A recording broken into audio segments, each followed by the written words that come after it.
Hi friends, ఈరోజు మనం బొమ్మిడాలు curry prepare చేస్తున్నాము.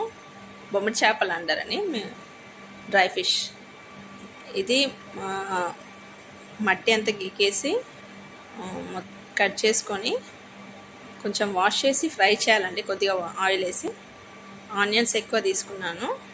గ్రేవీ టైప్ వస్తుంది కదా, మీడియం పెద్ద సైజ్ ఆనియన్స్, కొంచెం కొత్తిమీర, కరివేపాకు, కొద్దిగా పసుపు, లైట్గా ఉప్పు, ఇది ఫ్రై కావడానికి ఉప్పు వేసుకున్నామండి. అలాగే కొంచెం అల్లం వెల్లుల్లి పేస్ట్. ఇది ఒక 5-10 మినిట్స్ బాగా ఫ్రై అవ్వాలండి. ఆనియన్స్ బాగా ఫ్రై అయితేనే టేస్ట్ బాగుంటుంది.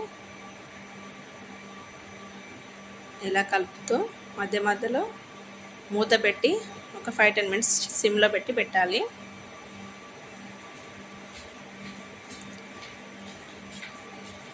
ఇది కూడా మీరు కూడా ఒకసారి ట్రై చేయండి.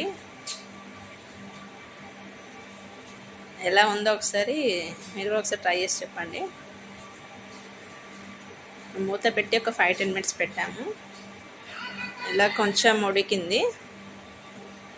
ఇప్పుడు దీంట్లో కారం వేసుకోవాలి. అలాగే కొద్దిగా ఉప్పు కావాలంటే తర్వాత మళ్ళీ వేసుకోండి. ఒక 5 మినిట్స్ ఫ్రై చేసి టమాటాలను కట్ చేసి ముందే కట్ చేసి పెట్టాము. ఒక